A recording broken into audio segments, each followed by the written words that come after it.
If you're regularly baking bread for your family, you might be considering purchasing a heavy-duty stand mixer. But which one is right for you? The KitchenAid, Bosch, or Ankarsrum Assistent?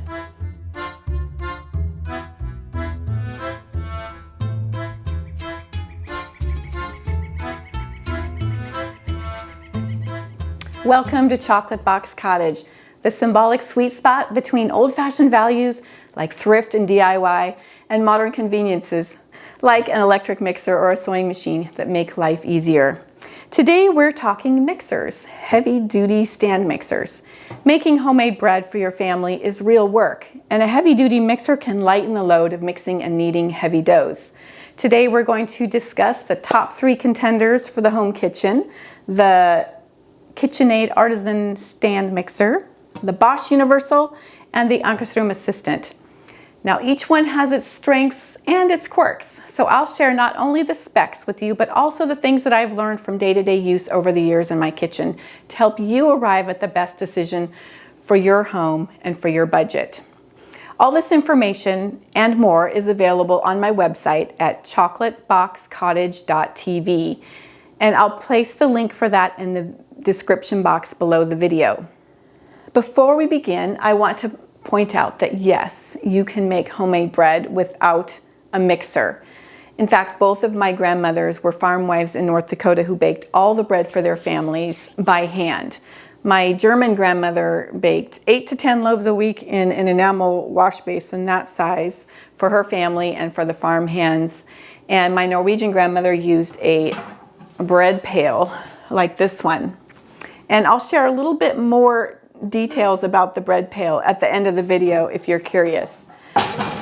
But all that is to say, you can start by hand. In fact, it's best to begin by hand because working with dough by hand acquaints you with the dough, how it feels, and helps you develop what I like to call your baker's intuition. That's a set of skills that helps you recognize what the dough is doing and what kind of adjustments you need to make to arrive at good bread. And those skills can be applied to using your mixer. Our first contender is the KitchenAid Artisan Series Stand Mixer. KitchenAid was introduced by Hobart in 1919 and is owned by Whirlpool Corporation. Every KitchenAid mixer is assembled at a factory in Greenville, Ohio, of die-cast parts that are manufactured around the world. It carries a price tag in the US of $450 and comes in at least 20 colors, so you're sure to find something to match your kitchen.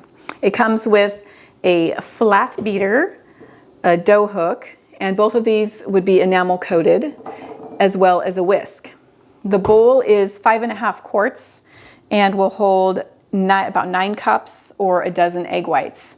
TheFreshLoaf.com recommends not using a recipe that calls for more than 6 cups of whole grain flour due to stress on the motor. And if you ever hear stress or strain or slowing of the motor while you're using your KitchenAid, you need to immediately shut it off to avoid damage. One of the best things about the KitchenAid, besides that it's so good looking, is that most of the recipes you're going to find out there for bread, as well as other things, are written specifically with the KitchenAid mixer in mind. This means you can pretty much take any recipe from anywhere and make it work. The warranty on the KitchenAid is from 3 months to 2 years, depending on where you purchase it, but the expected life is about 10 years. Our next contender is the Bosch.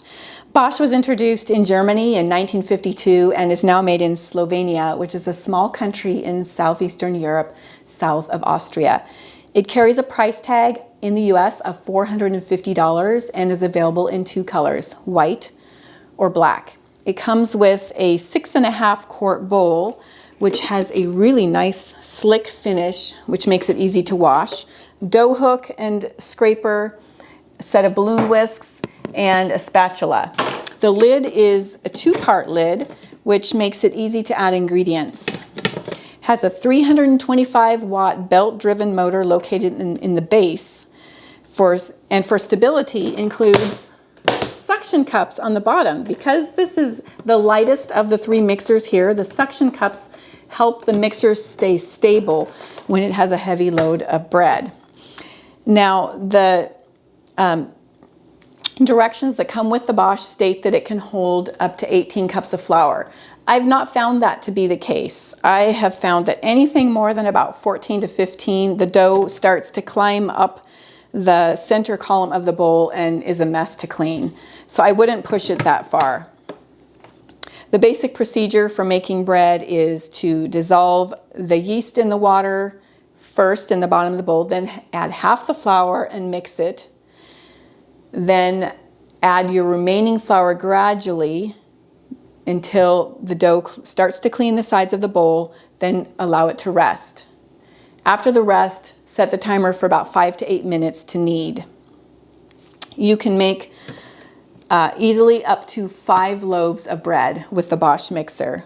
And one of my favorite things about it is that it is lightweight, and so it's easy to move. If you don't want to keep it on your kitchen counter, you can run it to the pantry very easily because it's lightweight. Our final contender is the Ankarsrum Assistent. The Ankarsrum has been made in Sweden since 1940. The base is made of 100% recycled materials, and each mixer is assembled by hand at the factory in Ankarsrum, Sweden. This mixer carries a price tag of $699 and is available in about a dozen colors, which change from year to year. This one is pearl pink, which is no longer available. The Ankarsrum comes with 2 work bowls, a 7.5 quart stainless steel bowl, which is your work bowl for making bread, and then a smaller 3.7 quart Triton copolyester bowl that is perfect for little projects like whipped cream or meringue. It also comes with a variety of mixing attachments such as balloon whisks, a dough hook, cookie paddles, a reversible lid that fits both bowls, and my favorite aspect, the roller and scraper. We'll talk more about those in a minute. So the Ankarsrum comes with a 600-watt motor and is located in the base. This gives the machine great stability. This is one mixer that won't walk across your counter. The basic procedure for making bread is similar to that of the Bosch in that you add the liquid with the dissolved yeast to the bowl first, followed by half the flour. Then you can turn the machine on and add the rest of the flour gradually while the machine is running. The roller and scraper really set this mixer apart. These 2 accessories act like a pair of hands inside the bowl. So the scraper lifts the dough away from the side of the bowl, and the roller squeezes it to enhance gluten development. This leads to soft, fluffy bread. You will find that you need to use a little bit less flour. You can plan on a cup or 2 less flour than what you're used to when you're using the Ankarsrum. And one really nice feature about this machine is that it has a timer. So you can set the speed and then set the timer and let it do its work while you're doing other tasks in the kitchen. I find that really helpful. It holds 21 cups, which is enough to make 7 standard sandwich loaves of bread. The warranty on the Ankarsrum is 7 years on the motor and 1 year on parts. It is expected to last a lifetime. The Assistent is a classy workhorse. It is as much at home in a modern kitchen as it is in a retro setting. It's quiet, it's competent, it's enjoyable to use. The open bowl design makes it easy to add ingredients while the machine is mixing, but it may not be for everyone. It takes a bit of patience at the beginning to learn to use your new Ankarsrum, especially if you've been used to using a KitchenAid. The results, though, are well worth it. I promised I would talk to you about my antique bread pail. Bread pails, or dough pails as they were also called, were manufactured in the early to mid 1900s and were popular among housewives and farm wives of the time before commercial sliced bread was widely available. What it is basically a big metal bucket with a lid and a giant dough hook inside. It has a clamp that slides into the bottom and is used to clamp it onto a surface like a table or a counter to hold it steady. And the way to make bread with it would be to add the flour and the water and all of your ingredients, put the lid on top, and secure it with this little lever here, and then start turning the handle. You turn the handle for 5 to 10 minutes or as long as you can. You are the motor, and let me tell you, it is work to make bread with one of these. I used my grandma's antique bread pail for several years before I had a heavy-duty stand mixer, and it is quite the workout to crank the dough inside there. So what I would do would be to get the dough started in there, and then when it got too hard to turn, I would turn it out onto the table and finish mixing it by hand. Well, now you know. I hope this comparison of heavy-duty stand mixers was helpful to you in making your decision, and I hope you enjoyed the little side trip down memory lane with my antique bread pail as well. Thank you for visiting Chocolate Box Cottage, and I look forward to seeing you next time. Bye-bye.